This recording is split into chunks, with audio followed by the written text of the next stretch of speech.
উনি তো মা মাটি মানুষের কথা বলেন, উনি গরবা খেলে বেড়াচ্ছেন। নেতাজি নগরের মানুষের কথা রিপাবলিক তুলে ধরেছে, শুনুন।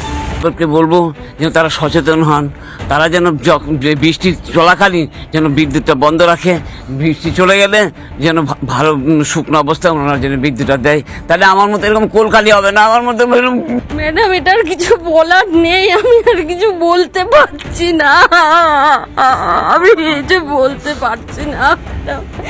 আমার মতন এরকম অনেক দিদি এরকম হয়তো ভাই বা কেউ দাদা এরকম হারা হচ্ছেন। এই যে বিদ্যুতের ব্যবস্থাটা যেন সরকার একটু ঠিকঠাক করে জল চলে যাক, তারপরে যেন কারেন্টটা দেয়, তাহলে মানুষের এইরকম অবস্থা যাতে না হয়।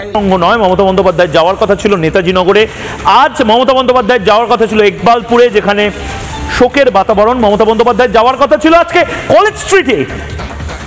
কোটি কোটি টাকার বই যে মানুষগুলো জাস্ট রাস্তায় ফেলে দিতে বাধ্য হচ্ছেন, কারণ কোনো ধরনের কোনো ইনফ্রাস্ট্রাকচার আমরা চালু করতে পারিনি। আমরা ল্যাংচা হাবের কথা বলি, আমরা প্রিন্টিং হাব, বর্ণ পরিচয়টা এখন অব্দি অপারেশনাল করতে পারলাম না।